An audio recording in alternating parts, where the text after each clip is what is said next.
안녕하세요. 인코랩TV 김승철입니다. 제가 지금 타고 있는 차는요, NX4 투싼 N9 하이브리드입니다. 예전에 잠깐 투싼 하이브리드를 리뷰한 적이 있었는데요, 좀 시차를 두고 이번에는 N9을 좀 다시 좀 더 긴 시간 동안 만나보게 됐습니다. 그래서 이 차에서 발견되는, 특히 지금은 일상주행에서 발견되는 특징들을 좀 여러분께 소개를 드리겠습니다. 먼저 이 차에 대한 좀 간략한 소개를 드리면요, 이 차를 움직이는 엔진은 스마트 스트림 1.6 터보 엔진으로 180마력과 27토크를 냅니다.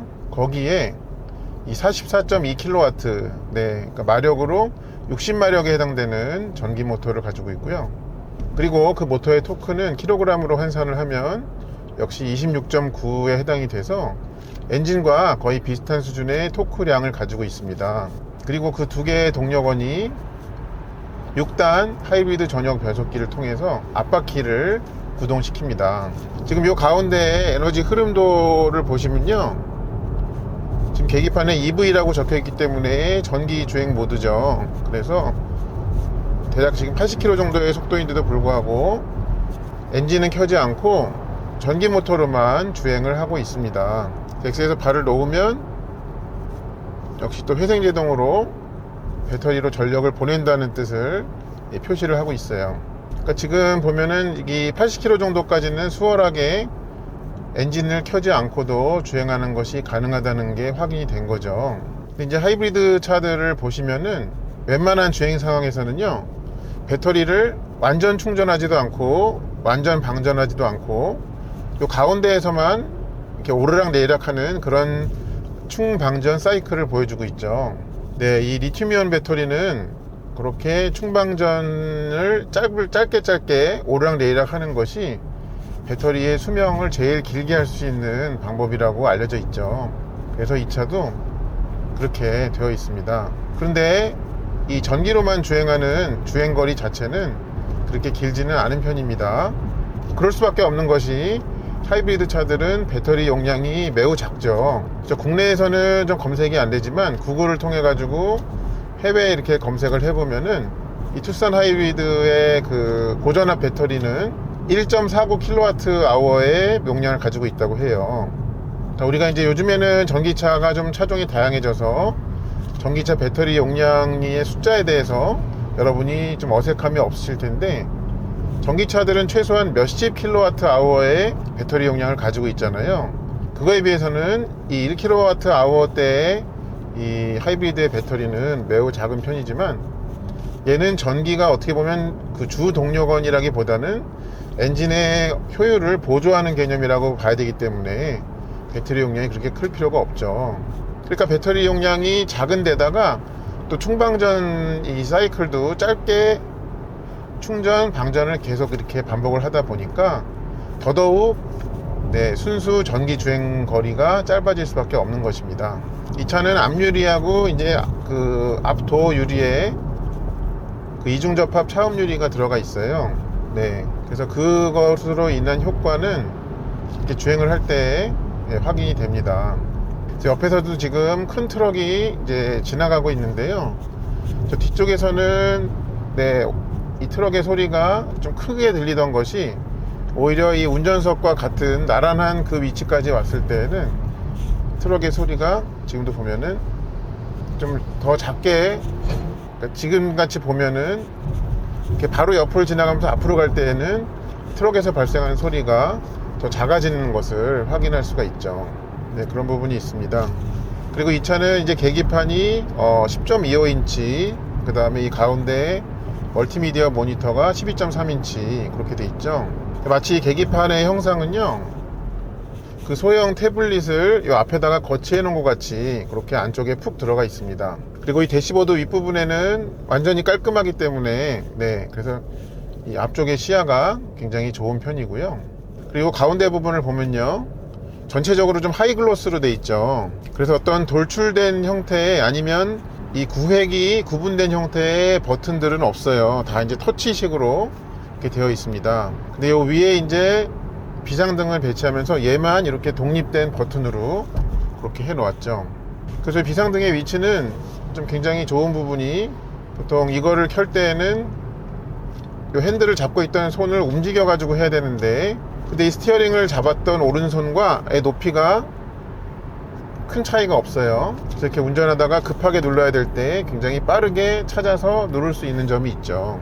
그리고 이 스크린의 바로 아래 부분에는 이제 큰 카테고리를 정하는 그런 메뉴 버튼들이 있는데요. 요게 이제 다 터치로 돼 있어 가지고 첨단의 이미지를 주기는 하지만 어떤 이것끼리의 좀 구분이 좀 쉽지 않다는 점은 분명히 있습니다. 그러니까 그 단일 면으로 되어 있는 데다가 전부 터치이기 때문에 이제 생기는 해프닝이죠. 그 아래 이제 공조장치 부분도 마찬가지로 이 검은색, 그러니까 이 부분 전체가 검은색의 하이글로시로 덮여 있다 보니까는 어쩔 수 없이 내가 만지고자 하는 버튼을 찾을 때에는 이 시선을 잠깐 동안은 여기를 봐야 된다는 측면이 있습니다. 물론 이 차를 오래 보유를 해서 익숙해지고 나면은 해결될 부분이기는 합니다만, 그런 부분이 있고요. 그리고 이제 시트의 온도 조절 부분, 그리고 스티어링 열선, 그런 거는 여기에다 다 이제 모아놨습니다. 그리고 여기 이제 드라이브 모드 버튼을 아래 위로 누르면요, 총 3개의 드라이브 모드가 있어요. 그래서 에코, 스포츠, 스마트가 있고요. 이 에코 모드에 놓을 때에는 하이브리드 차들에서 많이 볼 수 있는 거랑 마찬가지로 엔진 회전계는 보여주지 않습니다. 스포츠 모드로 바꾸면은 그때 가서는 이제 엔진 회전수를 보여주죠. 지금도 보면은 이 스포츠 모드로 바꿨다고 해가지고 곧바로 엔진을 켜지는 않는 그런 특성이 있네요. 그리고 이 스티어링 휠 뒤에 이 패들이 있는데요.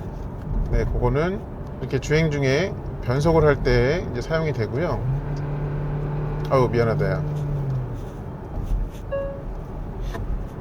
그리고 어떤 이 패들 자체가 매우 최근에 출시된 이제 현대기아의 하이브리드 차들은 이 회생제동의 감도 조절을 위해서도 이 패드를 사용하는 경우들이 생기고 있는데, 얘는 이제 그거보다는 출시 시점이 좀 앞에 있기 때문에 그렇게는 되지 않고 있습니다.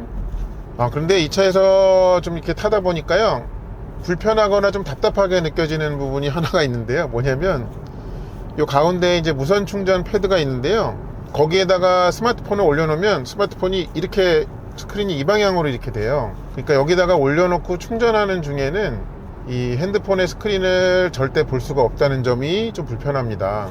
물론 운전하는 중에 이 핸드폰 화면을 보는 것은 바람직하지는 않지만, 그래서 이제 저 같은 경우에는 이 티맵이나 이런 거에 많이 의지를 하기 때문에 이 스마트폰 무선 충전 패드에다가 올려놓더라도 좀 그 스크린의 화면이 저를 보고 있을 때 그거를 좀 힐끔힐끔 볼 수도 있고, 그 다음에 좀 이렇게 안심을 하게 되는데, 얘는 좀 전혀 못 보니까 여기다 올려놓고 이 폰 내비를 쓸 때에는 전혀 그거를 활용할 수 없다는 점이 있습니다. 그래서 요거는 나중에 어떤 페이스리프트 같은 게 나올 때 여기에 위치는 좀 다시 바꾸는 게 좋지 않나, 그렇게 생각이 됩니다. 그리고 이 차의 브레이크 페달의 작동 감각을 좀 말씀드려야 될 것 같은데요, 이 차의 회생제동을 작동시키는 초기 부분에서도 무게감이 좀 있어요. 그리고 그 상태에서 조금 더 깊이 밟았을 때 이 기계적인 브레이크로 이렇게 넘어갈 때의 반응이 매우 자연스럽게 그렇게 되어 있습니다. 지금은 제가 완만하게 밟아서 좀 그렇게 느껴질 수도 있는데, 이제 스포츠 드라이빙 같은 걸 할 때는 급하게 꾹 밟아야 되잖아요. 그때는 어떤지 그거는 좀 다른 기회를 통해서 제가 확인을 좀 해보겠습니다. 제가 이 차를 받아가지고 지금까지 대략 한 28km 정도를 탔는데요, 그때까지의 지금 연비는 20.6을 보여주고 있습니다. 그러니까 평균 속도가 지금 그렇게 빠르지는 않았거든요. 왜냐면 51분 동안에 28km를 이동을 했기 때문에 한 30km대의 평균 속도가 나온다고 볼 수가 있는데, 그때 연비는, 이 차가 발표된 연비는 복합 기준으로 14.7로 되어 있는데, 그거보다는 많이 높은 수준을 보여주고 있습니다. 이거는 간간히 제가 또 말씀드리겠습니다.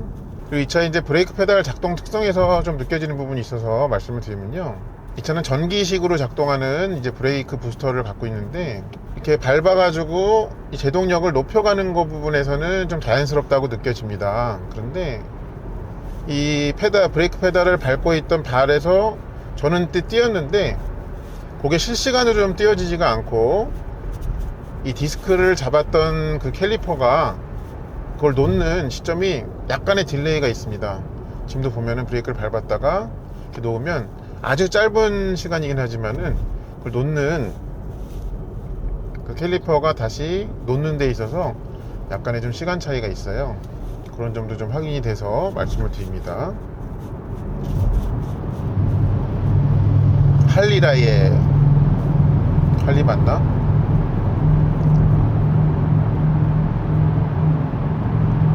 이 차의 승차감 특성을 좀 말씀을 드리겠는데요. 그러니까 단단함은 있지만요, 편안함 쪽에 좀 더 가 있습니다. 이 차가 19인치 휠 타이어 무거운 그 바퀴를 꽂고 있음에도 불구하고 요철을 이렇게 처리해내는 방식도 그렇고요. 그리고 무엇보다 이 시트가 이 양쪽 옆날개가 좀 나와 있는 그런 스포츠 시트 스타일인데 반해서 굉장히 좀 편안함을 가지고 있습니다. 그래서 전에 제가 잠깐 보유한 적이 있는 그 소나타 N9의 시트가 좀 생각이 납니다. 이 시트를 보고 나면요, 뭐 두 시트가 똑같을 리는 없겠지만 그때도 그 N9의 시트도 알칸타라 마감을 하면서 통풍 시트도 있으면서 착자감이 굉장히 좋았거든요. 얘도 좀 그런 것을 보여주고 있습니다. 그리고 또 이 차의 주행 감각을 좀 좋다고 느껴지게 만드는 요소 하나는 이 스티어링 휠입니다. 그래서 이 스티어링 휠의 무게감이나 이 돌릴 때의 움직임, 그런 것들이 이 NDPS스러움을 많이 좀 없애놓은 그런 특징이 있습니다. 그래서 운전자의 손에 전해지는 이 조향에서의 느낌이 굉장히 좀 상급 차를 타고 있는 그런 느낌을 주기에 충분합니다. 사실 이 차가 출시된 지 그렇게 오래되지 않았잖아요. 그런데도 불구하고 요새 그러니까 새로 출시되는 차들이 이 발전의 속도가 빠르다 보니까 얘도 벌써 인테리어에서 좀 나이가 들었네 라는 생각이 들게 만드는 요소들이 생기더라고요. 아무래도 이 10.25인치 밖에라고 하기엔 좀 그렇지만 이 10.25인치 사이즈의 이 클러스터가 그렇겠고요. 그리고 전자식 변속 버튼 있죠. 요것도 막 그 팰리세이드에 처음 나온 직후에는 굉장히 좀 첨단스러움을 느끼게 해줬었는데, 딱 이거를 지금 시점에서 다시 보니까 좀 나이 들었다라는 그런 생각이 좀 들게 만듭니다. 그리고 이제 차 안에 USB 단자도 전부 타입 A로만 되어 있는 거, 그것도 요즘에는 타입 A와 충전용으로 타입 C를 병행하거나 아니면 전체를 다 타입 C로 바뀐 경우가 좀 많이 있는데, 얘는 타입 A로 되어 있어서 그 부분도 이 차가 벌써 나온 지가 그렇게 됐나 라는 그런 생각을 들게 만들어 주는 것 같습니다. 지금도 여기가 도로 상태가 계속적으로 좀 이렇게 아래 위로 변하는 게 있거든요. 근데도 이거를 통과해내는 실력이 수준급입니다. 그런 부분이 느껴지네요. 제가 얼마 전에 이제 코나를 리뷰를 했었잖아요. 근데 확실히 이 주행하는 거 자체에 있어서는요, 미안하다 코나야입니다. 우리는 급이 다르다고, 이런 느낌입니다. 지금 연비는요 21km를 넘어섰습니다. 우리가 이제 잊지 말아야 될 것은 이 차는 SUV라는 것이거든요.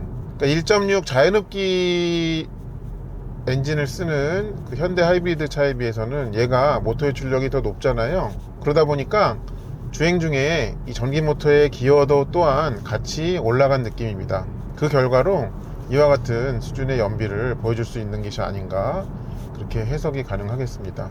이 차가 홈페이지나 카탈로그 같은 거를 보면 전기 모터로 올릴 수 있는 최고 속도, 그러니까 순수 전기 주행으로 할 수 있는 최고 속도가 120km까지 가능하다라고 얘기를 하고 있죠.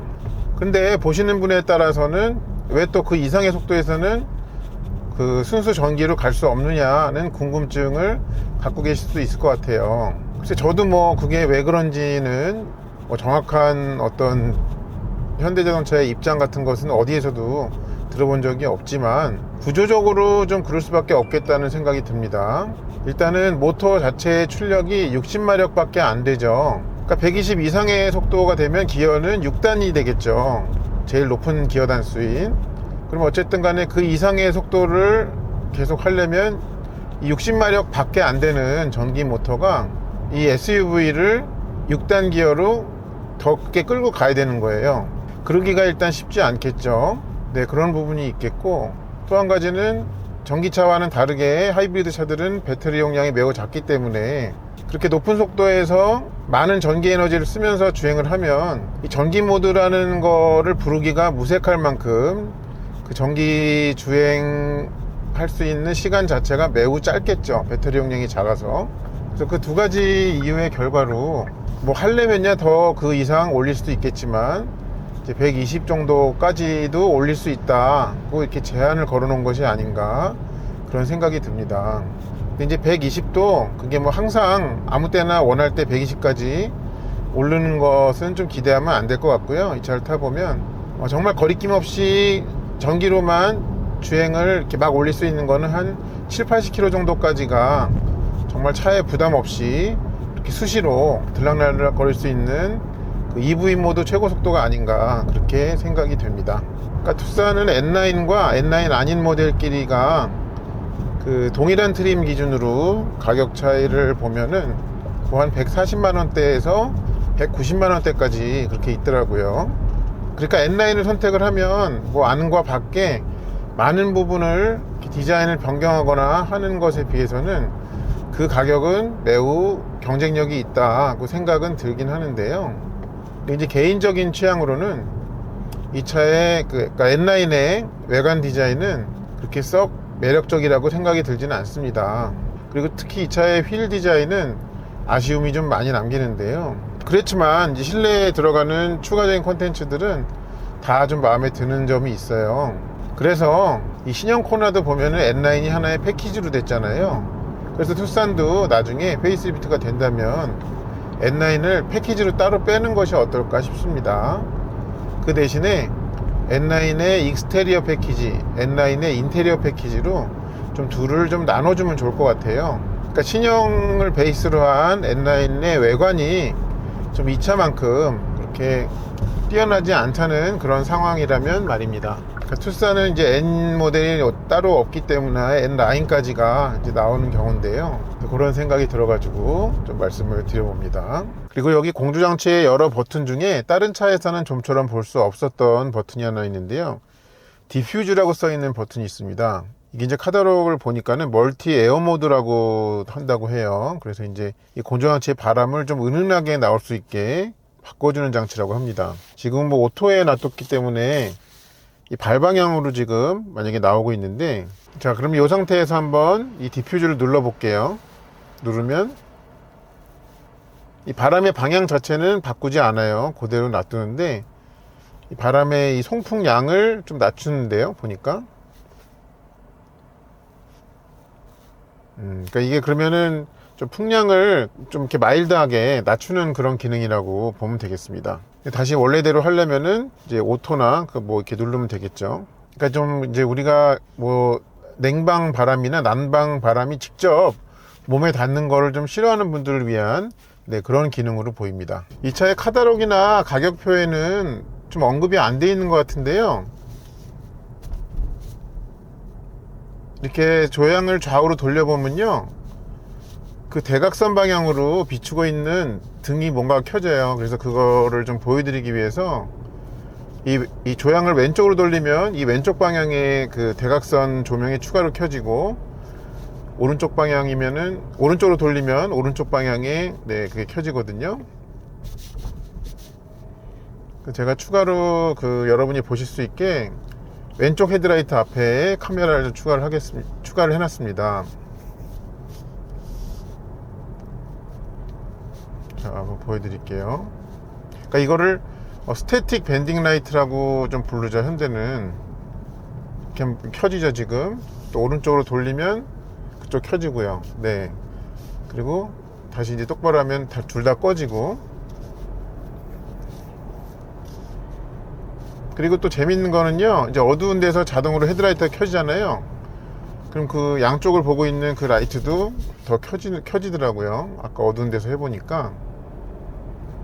여기가 좀 완전히 어두워져야 되는데 혹시 그게 여기서 안 보이면 다른 구간에서 좀 보여드리도록 할게요.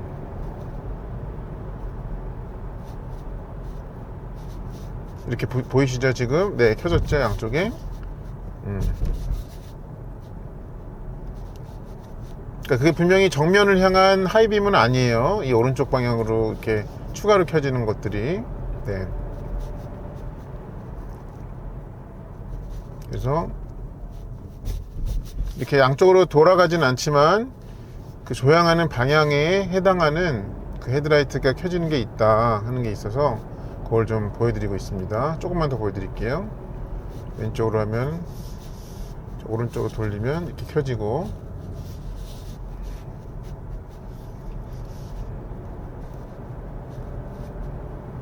그래서 어쨌든 간에 이게 있으면 이 돌아갈 때, 그러니까 차가 좌우로 돌아갈 때 그 방향으로 운전자의 시선도 돌아가잖아요.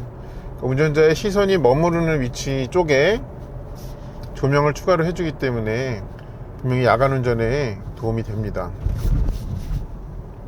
이런 식으로. 제가 카탈로그나 가격표에서 못 본 걸 수도 있는데요. 만약에 제가 못 본 게 아니라면 왜 이 좋은 기능을 가격표나 카탈로그에서 좀 언급을 안 했는지 모르겠습니다. 아니면 이제 얘보다 위에 차종에는 뭐 산타페나 팰리세이드 같은 차들한테는 없는데 아래 차가 좀 하극상을 해서 그런가, 네, 싶기도 하고요. 뭐 그거는 제가 모르겠습니다. 내부 사정은.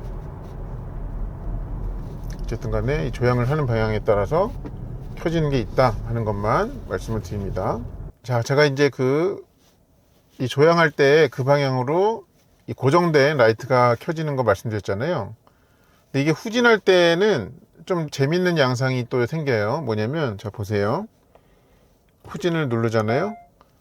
그럼 조향을 이렇게 오른쪽으로 하죠. 그러면 왼쪽 방향에 그 스태틱 라이트가 켜지고요. 자, 후진에 넣은 상태에서 왼쪽으로 조향하면 오른쪽 방향에, 그러니까 이 얘기는 뭐냐면 차의 꽁무니가 향하는 방향의 대각선에 해당하는 그 스태틱 밴딩 라이트가 켜진다는 뜻입니다. 이렇게 전진을 하면 이제 이렇게 정상적으로 왼쪽 오른쪽 하면 그 방향에 해당하는 라이트가 켜지는데요. 이게 이제 후진을 할 때는, 네, 꺾은 방향과 반대되는 방향에 이 밴딩 라이트가 켜지더라 하는 것입니다. 이것도 아마 필요에 의해서 그러겠죠. 네, 그러니까 꽁무니가 이쪽을, 제가 지금 손으로 가리키는 쪽을 향하게 되다 보면, 네, 사실 이쪽 조명은 필요가 없죠. 네, 그래서 그런 것이 아닌가. 왜냐면 꽁무니가 이렇게 들어갈 때는 이쪽은 좀 거리가 간격이 벌어지기 때문에 뭔가 살필 필요가 없는데, 이쪽은 뭔가 다른 차에 닿거나 벽에 닿거나 뭐 전봇대에 닿거나 하는 일이 생길 수 있죠. 그래서 그럴 때 좀 살피기 쉬우라고 그렇게 돼 있는 것이 아닌가라는 저만의 해몽을 좀 해보게 됩니다. 또 그 얘기를 안 할 수가 없는데요. 같은 집안 식구인 신형 코나의 하이브리드와 이 투싼 하이브리드 중에 어떤 거를 선택하는 것이 맞을까? 이게 개개인의 취향에 따라 가지고 정답은 투싼 하이브리드가 될 수도 있고 코나 하이브리드가 될 수도 있습니다. 사실 둘의 가격 차이는 현재로서는 정확하게 나온 상태가 아니에요. 이 현대자동차 홈페이지를 보면은 이 신형 코나 하이브리드의 가격은 나중에 이제 세제 혜택 부분이 다 반영이 되고 나면 그때 숫자가 공개가 될 것이라고 했는데요. 그에 반면에 투싼 하이브리드는 가격이 나와 있죠. 근데 어쨌든 둘의 차이는, 두 모델의 가격 차이는 많아야 500선 되지 않을까 이렇게 예상을 합니다. 생각이 아니라. 그렇다면 그런 상황에서 어떤 거를 고르는 게 더 맞을까요? 제가 이제 그 둘 중에 고민해야 되는 그런 입장에 놓여 있다면 저는 투싼을 할 것 같습니다. 코나보다는. 물론 코나에는 더 나중에 나온 신형 모델이기 때문에 뭐 실내의 어떤 전체적인 디자인의 테마나 아니면 이렇게 그 스크린이나 뭐 여러 가지 이제 부수적인 기능들 있잖아요. 그런 것들이 투싼보다 동생임에도 불구하고 더 들어갔죠. 그래서 그런 편의 장비만 보면 이 코나 신형의 하이브리드의 압승인데요. 또 그렇게만 볼 수는 없는 것이 SUV라는 뜻은 좀 가족까지도 생각을 하고 있는 자동차잖아요. 그래서 둘 중에서는 저라면은 투싼 하이브리드를 할 것 같습니다. 물론 가격 차이는 분명히 있고, 또 신형 코나에는 뭐 앞좌석 릴렉션 시트를 포함해 가지고 뭐 디지털 키 2 뭐 이런 비교적 제일 최신의 현대자동차에 들어가는 다양한 편의장치들을 집어 넣었는데요. 그렇다고 해도 저는 투싼 하이브리드를 고를 것 같습니다. 그 이유는 그러니까 엔진의 방식과 변속기의 방식이 다른데, 그러니까 출력면에서 더욱더 넉넉한 쪽은 당연히 1.6 터보 엔진을 적용하고, 그 다음에 전기 모터의 출력이 더 높은 투싼 쪽이 더 우세하다는 점을 알 수 있습니다. 그리고 동일한 조건에서 두 차량을 이렇게 며칠 사이에 비교하면서 차를 타보니까요, 이 차 안에 타고 있는 사람에게 주는 안락감, 그 다음에 이렇게 탁 트인 쾌적성, 또 실내 공간의 넉넉함, 그런 모든 면들이 코나보다는 W급인 투싼 하이브리드가 더 나았습니다. 그래서 이제 몇 가지 디테일을 보면 좀 세월의 흔적이 벌써 느껴지는 투싼이지만, 그래도 두 차종 중에 한 대를 골라야 되는 입장에 놓인다면 가격대가 조금 비싸더라도 투싼 쪽으로 더 마음이 기울더라 하는 점은 좀 말씀을 드리고 싶습니다. 제가 이전에 다른 차종 리뷰에서도 말씀드린 적이 있는 용어인데요, 제가 만든 단어인데 가부비라고 하죠. 가격 대비 부피비. 그거 면에서 더 우세한 쪽 역시 코나보다는 투싼인 것 같습니다.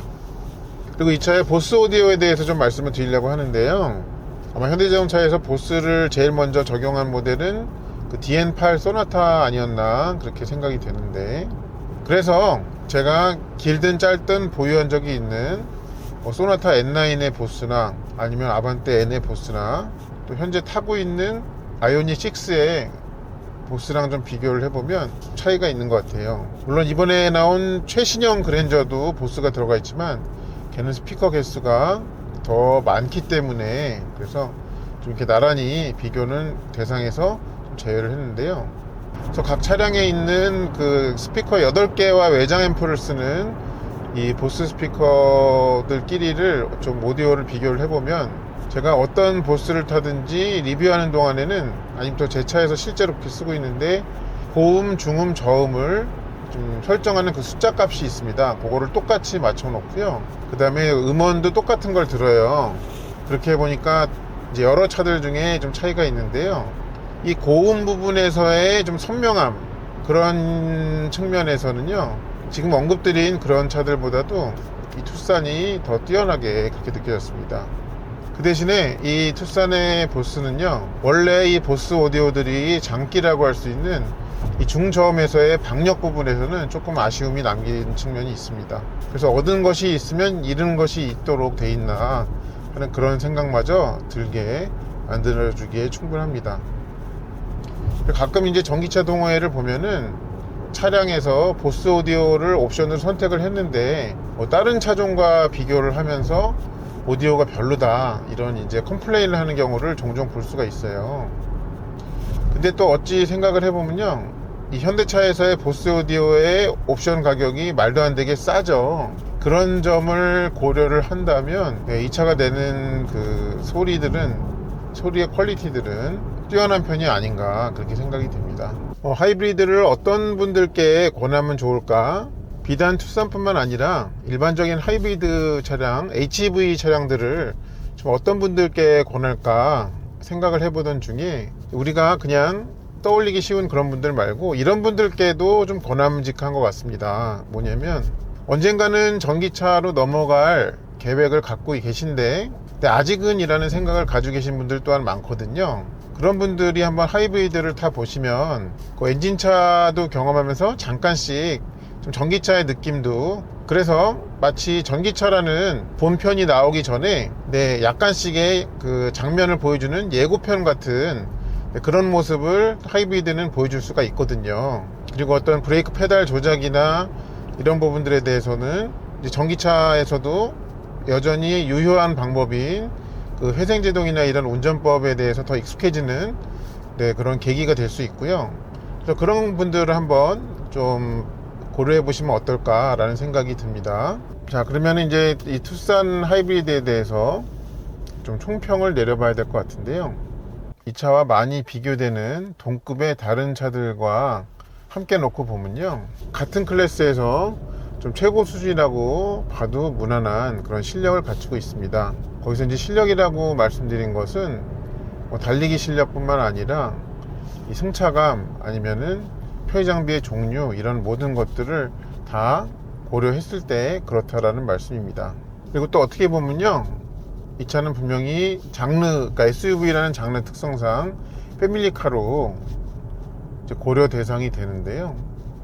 SUV라고 하면 좀 거추장스러울 만큼 덩치가 많이 커서 좀 부담스러울 때가 있는 그런 경우가 많이 있는데, 이 투싼 하이브리드는 그런 면에서는 그런 종류의 어떤 부담스러움을 남기지 않는다는 점이 좋은 것 같습니다. 이 투싼 하이브리드는 이 동력 전달 계통에서 특히 1.6 터보 엔진과 전기 모터가 조합된 이 하이브리드 구성은요, 좀 완성도가 높아질 대로 높아져 있는 것 같습니다. 근데 거기에서 제가 굳이 하나 힘을 잡자면 기어를 뒤에다 놓고 멈춰 있다가 이제 출발할 때 있잖아요. 그래서 이제 그때 전기 모터로 이렇게 출발할 때 그때 좀 토크 조절이 잘 설정이 좀 안 돼 있는 느낌이 있습니다. 그래서 좀 와악하고 나가는 그런 느낌이 있거든요. 그래서 출발할 때, 그러니까 전기 모터로만 출발할 때 조금 더 부드럽게 할 수 있는 그런 캘리브레이션이 좀 되면 어떨까 하는 그런 생각이 들었습니다. 아무쪼록 요 가격대에서는 또 SUV를 찾는 그런 분들에게는 굉장히 좋은 선택이다 하는 것을 다시 한번 깨닫게 됐습니다. 자, 그리고 제가 이 차를 이제 어제 받아가지고요, 좀 이틀 동안 타면서 주행한 전체 거리와 그때 총 평균 연비 한번 확인해 볼게요. 제가 이제 339km를 주행을 했고, 그 다음에 연비는 16이 나왔습니다. 이 연비는 제가 이제 두 군데의 와인딩 로드에서의 리뷰를 포함한 다 털어 넣은 그런 연비 결과인데요. 이 차가 이제 발표된 숫자로는 복합 기준으로 14.72니까 실제 연비는 그거보다 훨씬 좋다고 보셔도 되고요. 아까 이제 와인딩을 제외하고 나머지 구간에서는 그러니까 리터당 20km를 넘기기가 굉장히 쉬웠습니다. 그리고 많이 올라갈 때에는 24를 넘기기까지도 하더라고요. 그 말씀을 조금 더 드리면, 아직 가격대가 완전히 확정되지 않은 이 신형 코나 하이브리드와 그 다음에 제가 지금 타고 있는 이 투싼 하이브리드를 좀 비교를 해본다면 둘의 가격 차이가 얼마나 될지는 아직 확정되지는 않았습니다. 그렇지만은 뭐 최대 500만원 정도 이내라고 이렇게 본다면요, 둘 중에서 어느 차를 선택하는 게 맞을까요? 저 같으면 투싼을 선택을 합니다. 물론 이 차가 출시된 지가 벌써 이제 2, 3년이 지났기 때문에 이 편의장비 측면에서는 조금 나이가 들었네 싶은 그러니까 차가 좀 나이가 들었네 싶은 생각이 들게 만드는 것도 있긴 하지만은, 그래도 이제 코나 하이브리드와 비교를 하면요, 얘는 일단 차의 급도 높고, 그 다음에 이제 파워트레인의 이 시스템 출력을 보면 이 100마력 가까이 차이가 나죠. 그러니까 연비 수준이 이제 어떻게 될지 아직은 모르겠지만, 연비 수준에서 큰 차이가 나지 않는데 얘는 그 파워의 넉넉함까지 갖고 있기 때문에, 그런 상황이라면 그런 차의 급이 더 높고 더 크고 더 안락하고 더 편안하고 힘도 더 세고, 그런 거에서 그 가격 차이만큼의 추가 비용은 충분히 가치가 있다고 그렇게 생각이 들더라고요. 아무쪼록 저의 이 영상이 이 투싼 N9 하이브리드를 궁금해 하시는 분들께 도움이 되기를 바랍니다. 저는 다른 더 좋은 영상으로 여러분을 다시 찾아뵙겠습니다. 시청해 주셔서 감사합니다.